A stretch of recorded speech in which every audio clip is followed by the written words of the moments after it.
Land slide victory తమదేనన్న జగన్. ఖమ్మంలో అత్యధికం, హైదరాబాద్ లో అత్యల్పం, తెలంగాణలో తగ్గిన ఓటింగ్ శాతం. దేశవ్యాప్తంగా ముగిసిన తొలి దశ ఎన్నికలు, కొన్ని రాష్ట్రాల్లో చెలరేగిన హింస. ఏపీలో ఇవాళ ఇంటర్ ఫలితాలు విడుదల, మొదటిసారిగా గ్రేడింగ్ విధానంలో రిజల్ట్స్.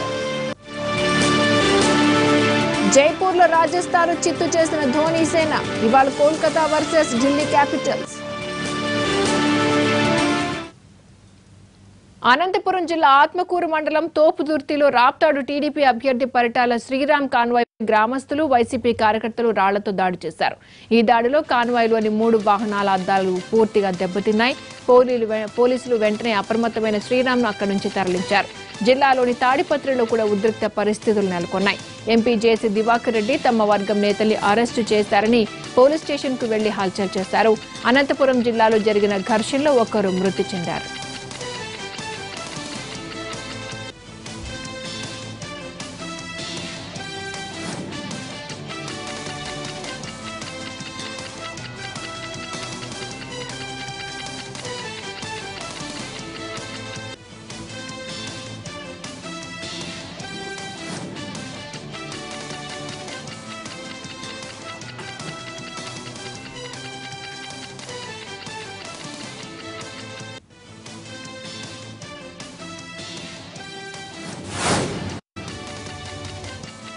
ఎన్నికల వేళ చిత్తూరు జిల్లాలో ఘర్షణలు జరిగాయి. తంబళ్లపల్లి నియోజకవర్గంలో టీడీపీ నేతల రాళ్ల దాడిలో వైఎస్ఆర్ కాంగ్రెస్ పార్టీ కార్యకర్త ఒకరు మృతి చెందారు.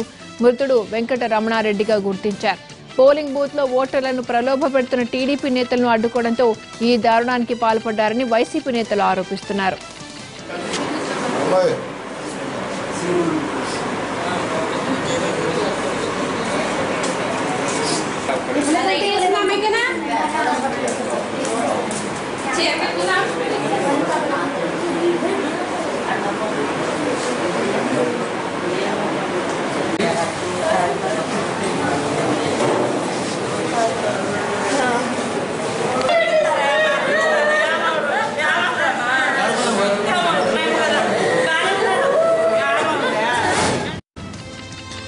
కృష్ణా జిల్లాలో ఎన్నికల వేళ అక్కడక్కడ ఘర్షణలు చోటు చేసుకున్నాయి. జిల్లాలోని ప్రసాదంపాడు పోలింగ్ కేంద్రం వద్ద ఉద్రిక్త పరిస్థితి నెలకొంది. రాత్రి వరకు పోలింగ్ కొనసాగడంతో దొంగ ఓట్లు వేయిస్తున్నారు అంటూ టీడీపీ, వైసీపీ నేతలు పరస్పరం ఆరోపించుకున్నారు. దీంతో ఇరు వర్గాల మధ్య వాగ్వాదం చోటు చేసుకుని తోపులాటకు దారితీసింది. పోలీసులు చర్యలు తీసుకోవడం లేదంటూ జాతీయ రహదారిపై యార్లగడ్డ వెంకట్రావు బైఠాయించారు. దీంతో చెన్నై, కోల్కతా రహదారిపై భారీగా ట్రాఫిక్ స్తంభించింది.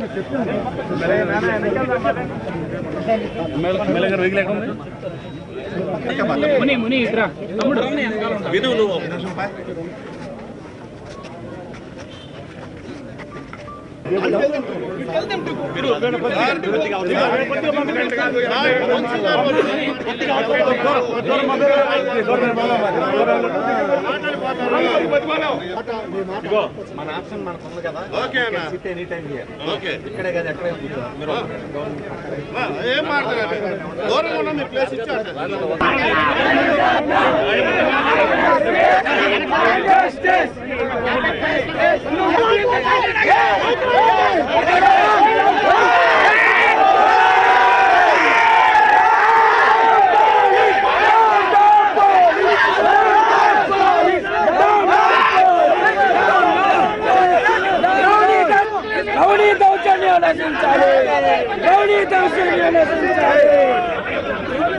కేసు అంట 50 మంది చేస్తే 500 మంది చేస్తే దొమ్మిగాన్ని డైరెక్ట్ వాడుగాడాడు. మధ్యాహ్నం అంత చిన్న బూత్లో 3000 మంది ఓటింగ్ ఉంటే 50 మంది నిలబట్టానికి, లేకపోతే కనీసం టెంట్ లేకుండా నడి రోడ్డు మీద నిలబడమంటే 7 గంటలు 8 గంటలు నిలబడి పబ్లిక్ ఇబ్బంది పడతా ఉంటే డీసీపీ గారి దృష్టికి, అట్లాగే ఆర్ఓ దృష్టికి తీసుకెళ్ళాం. వాళ్ళు మాట్లాడారు, పోలింగ్ జరుపుతూ ఉన్నారు. అయితే ఎవడో వెంకట్రావు అని, రవి అని వాళ్ళు వచ్చి ఇక్కడ పోలింగ్ జరగకూడదని చెప్పడానికి, వేరే ప్రజల యొక్క ఓటుని వేయొద్దంటానికి వాడు రవి ఎవడు, వెంకట్రావు ఎవడు, వాడికేం హక్కు ఉంది? దాన్నే మేము పోలీసు వారి దృష్టి తీసుకెళ్ళాం. అక్కడ ఉన్న ఓట్లు వేయడానికి ఎంతమంది వచ్చారో వాళ్ళందరూ డీసీపీ గారితో ఆడవాళ్ళు డైరెక్ట్గా మాట్లాడారు. 10-20 మంది మేము ఇట్లా ఓటు వేయడానికి మధ్యాహ్నం 2ంటికి వచ్చాం, ఇప్పటివరకు ఓటు వేయనివ్వలేదు, మీరు బలవంతంగా మమ్మల్ని ఓవర్ పోలీసింగ్ చేస్తున్నారని ఆయనతోనే మాట్లాడారు. ఆర్ఓతో, ఆయనతో, సబ్ కలెక్టర్ గారితో. అయితే పోలింగ్ జరిగితే మనకి నష్టం అనే ఉద్దేశంతో వైసీపీ వాళ్ళు వచ్చి ధర్నా చేస్తూ ఉన్నారు. వాళ్ళని పోలీసులు క్లియర్ చేయమని అడిగాం అంతే.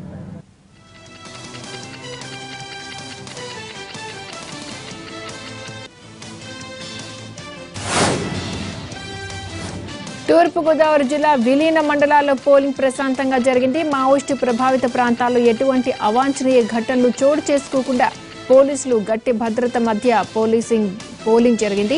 ఎర్రంపేటలో ఓటరు గుర్తింపు కార్డు తమతో పాటు తీసుకుని రాకపోవడంతో సుమారు 200 మంది ఓటర్లు తమ ఓటు హక్కును వినియోగించుకోలేకపోయారు. బూత్ నెంబర్ 351 పోలింగ్ బూత్ లో తనకు కావాల్సిన అభ్యర్థి సింబల్ కనిపించకపోవడం సింబల్ ఏదని పోలింగ్ ఆఫీసర్ను అడిగారు. అయితే వేరే గుర్తుకు ఓటు వేసి వెళ్లమని చెప్పారని ఓటరు ఆరోపించారు. ఓటు వేయడానికి ఓటరు తడబడుతుండగా ఎలా ఓటు వేయాలో చెప్పే క్రమంలో పొరపాటున ఓటు వేయడం జరిగిందని తెలిపారు అధికారి.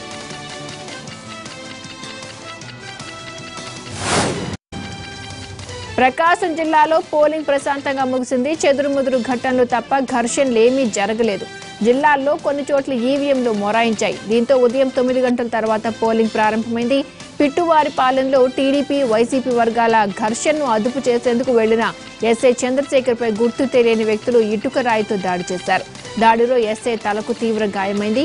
కందుకూరులో పోలింగ్ ముగిసిన తర్వాత టీడీపీ అభ్యర్థి పోతుల రామారావు ఆర్డీఓ కార్యాలయం వద్ద ఆందోళనకు దిగారు.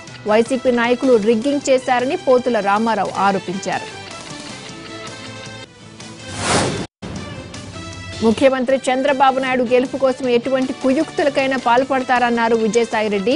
ఈవీఎంలు సీల్ చేసి స్ట్రాంగ్ రూమ్లకు పంపే వరకు జాగ్రత్తగా ఉండాలని కార్యకర్తలకు తెలిపారు. జైలుకు వెళ్తారన్న భయంతోనే చంద్రబాబు రౌడీలా ప్రవర్తిస్తున్నారని ఆయన మండిపడ్డారు. వైసీపీ నేతలపై అనేక చోట్ల దాడులకు పాల్పడ్డారని ఆయన ఆరోపించారు.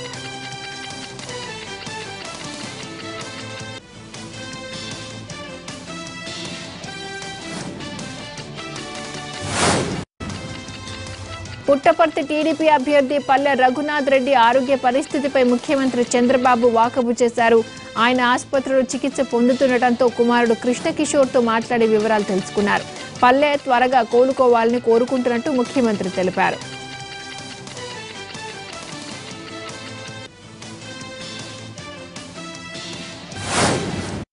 మరో షార్ట్ బ్రేక్ తీసుకుందాం. స్టే చేయండి.